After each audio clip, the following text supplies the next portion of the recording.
La gestion non humaine des identités, c'est comme si tu avais 150 personnes inconnues qui arrivent dans ta boîte, qui ont accès aux mêmes informations que toi sur ton système SI, qui ont la liberté d'agir comme tes employés actuels et tu ne les as pas onboardés. Tous les risques que tu peux imaginer humains existent puissance 1000 avec les agents.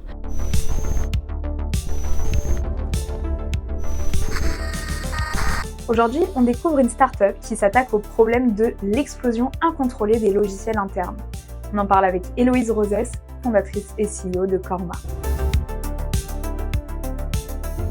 Je suis une femme ingénieure, globalement spécialisée dans la robotique. J'avais créé ma première start-up. J'avais fait quelque chose dans la physiothérapie, le machine learning pendant le Covid. De voir mon premier produit se mettre en place dans des hôpitaux à Londres pendant la période du Covid me donnait envie de monter une entreprise avec une vraie équipe autour d'une vraie problématique. J'ai fait une école de business pour compléter ça avec un savoir un peu plus financier, pour pouvoir scaler une entreprise qui fasse sens. Aujourd'hui, il y a un état des lieux à faire. C'est que tu as moins de 1% des femmes en Europe qui sont des CTO. Moi, c'est un truc pour lequel je me bats, c'est ça. J'ai vraiment envie de voir beaucoup plus de femmes ingénieures monter des boîtes. Parce que c'est comme ça, en vrai, que tu changes la culture d'une entreprise et c'est comme ça que tu changes la culture d'un pays. Ça va avec le fait qu'on encourage les filles à faire des maths à l'école, qu'on commence à coder à l'âge de 8 ans et pas à l'âge de 18 ans. Et ce petit push perso, en fait, c'est toujours la communauté qui l'amène. C'est toujours les gens qui t'entourent. C'est pour ça qu'on avait créé avec une copine, du coup, une communauté femmes dans la tech. C'est pour ça que j'étais hyper contente de rencontrer toutes ces femmes dans la tech à Paris pour comprendre comment ça marche. Mais aussi encore plus contente de rencontrer les hommes dans la tech, qui sont quand même la majorité, et qui sont ultra déter pour que les femmes aussi soient là et qu'elles aient des postes à responsabilité.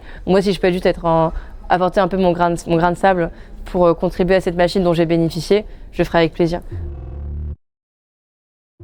Korma, au tout début, c'était rien d'autre qu'un énorme audit de qui utilise quoi dans ton entreprise pour savoir en fait où vont les 2, 3, 4, 5 millions d'euros dépensés chaque année dans tes logiciels. On pitchait en fait tout simplement en call au DSI en leur disant écoutez, est-ce qu'on peut auditer vos logiciels et rapporter vraiment le retour sur investissement de ces logiciels. Et en fait, in fine, ça c'est le premier chapitre de Korma en 2023. Le marché globalement était un peu perdu. Et nous, ce qu'on s'est rendu compte, c'est que en fait, il lui manquait toute une brique de gestion des accès. Tu as 2 marchés qui se sont installés aujourd'hui dans l'écosystème, voire 3. Tu as le Software Asset Management, où vraiment tu vas gérer ton portfolio de logiciels qui sont des assets dans ton entreprise. Tu as le Identity Access Management, donc tu as toute la gestion des accès liés à des identités humaines ou non humaines. Et en fait, aujourd'hui, comme on double, on triple, on quadruple le nombre d'identités non humaines, tu te retrouves avec un méchoui absolu à gérer.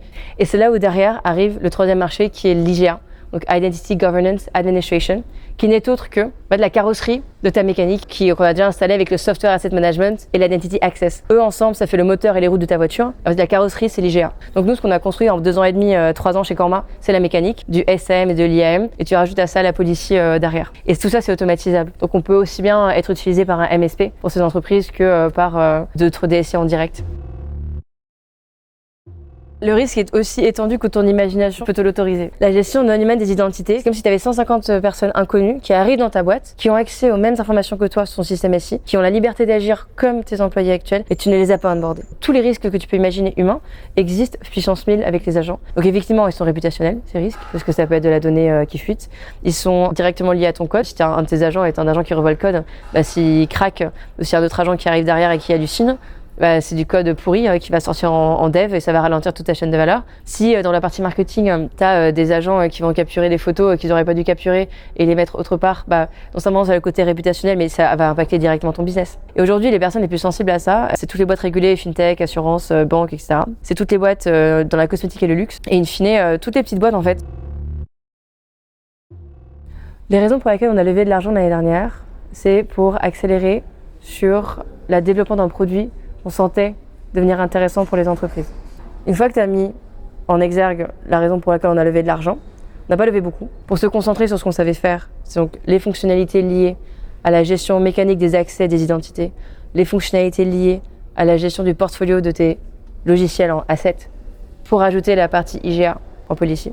Sur cette feuille de route-là, on a décidé de se concentrer sur toute une gamme d'automatisation liée à de l'aide à la prise de décision en cybersécurité et de l'aide à la prise de décision pour l'efficacité des différentes DSI, pour réagir au bon moment pour ces entreprises-là.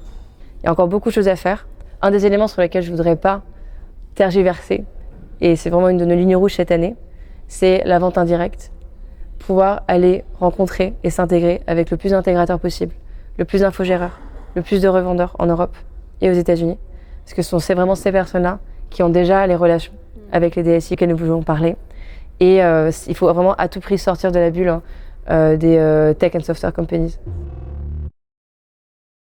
On s'intéresse le plus chez Korma à vraiment à l'étude de l'usage de notre produit chez nos clients. Donc une fois que tu as fait la partie Shadow IA, tu as vraiment le concept de l'automatisation de certaines actions qui est mise en avant. Et ces actions sont les suivantes. Tu as l'onboarding, offboarding. 87% je pense de tous nos clients le veulent. Là où ça va devenir super intéressant, c'est notre nouvelle fonctionnalité. C'est le Mega Agent Builder. Aujourd'hui, tu as une limite dans le marché avec les API. Pour aller automatiser un onboarding et un offboarding, tu vas utiliser une API. Certains logiciels comme Claude n'ont pas l'API, ou si elles l'ont, ils ne l'ont qu'à un niveau enterprise. Et tu as tout un tas d'autres actions que tu peux faire avec la page admin, qui serait le rêve d'un DSI, comme aller extraire les factures directement depuis la page admin, qui aujourd'hui ne sont pas disponibles avec les API.